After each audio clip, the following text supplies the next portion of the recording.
एक समय की बात है, एक गांव में एक चमत्कारी चुड़ैल का साया गांव में छाया हुआ था। गांव के सारे लोग परेशान थे। रात के समय चुड़ैल का साया गांव में छाया हुआ था और सुबह होते वो गायब हो जाती थी।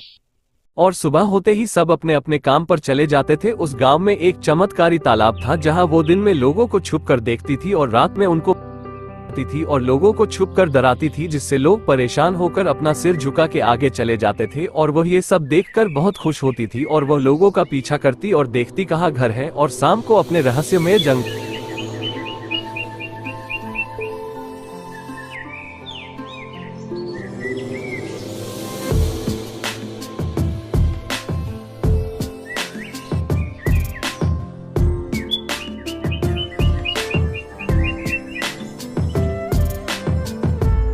में घूमती। वह अपने बच्चे के लिए लोगों को मारकर खाना लाती थी और अपने बच्चे से बहुत प्यार करती थी। और रात होते ही गांव में वह रात भर जंगल में इधर उधर भटकती रहती थी। वह हमेशा भोजन की तलाश में छुप के देखती रहती थी, कोई आ तो नहीं रहा है, कोई जा तो नहीं रहा, इसलिए वह घूमती रहती थी। वह अपने एक टोकरी में बच्चे को लेकर रात भर घूमती थी, क्योंकि उसका बच्चा भूखा रहता था।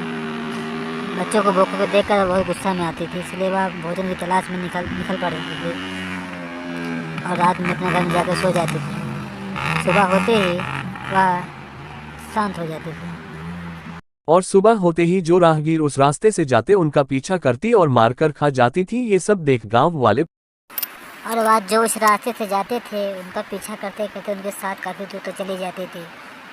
परेशान होकर एक सभा बुलाए और तांत्रिक को बुलाया। तांत्रिक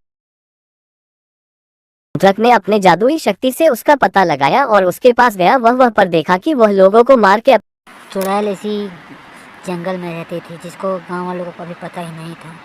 तो वह उन्होंने तांत्रिक को बुलाया।